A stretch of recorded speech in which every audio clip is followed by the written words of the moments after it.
aspiring executive assistant or all the virtual executive assistant out there and those that are admin professional that would like to shift as a virtual executive assistant or executive virtual assistant. So, here we go again. I'll give you tip number 19. So, marami ako nare-receive na personal message and most of them, meron din inquiry, some of my friends, they are asking how we can be able to get a work from home job. So here you go, I'll be suggesting a few websites that could help you guys searching and sourcing some of the executive assistant and admin professional online jobs so that you cannot be able to anymore commuting at the same time. Hassle din kasi mag-commute kung malayo, especially those that are in the provinces going to Manila.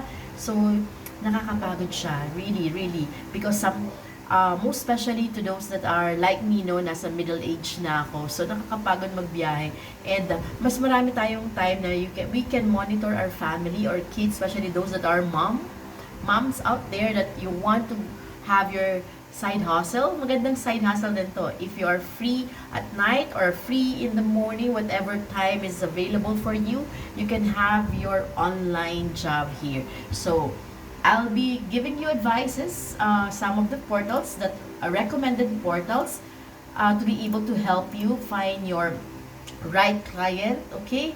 So, are you ready to all aspiring executive assistant out there? So I'll be giving you 10 websites. So then I'll be also showing here in the screen, okay? Here. So let me start. Our top number 1 is Virtual Staff PH. Virtual Staff PH. And top number 2, Online Jobs PH. Online Job PH. Then Task Bullet. Number 3, Task Bullet. Then number 4, Remote Co-worker. The number 5, Virtual Co-worker. The number 6, My Outdesk. Number 7, Virtual Staff Finder. And number 8, E-Virtual Assistant. And number 9, Pepper Virtual Assistants. And last but not the least, Virtual Danwell. I hope this website, I'll be showing you more on my upcoming videos. So this is the top 10.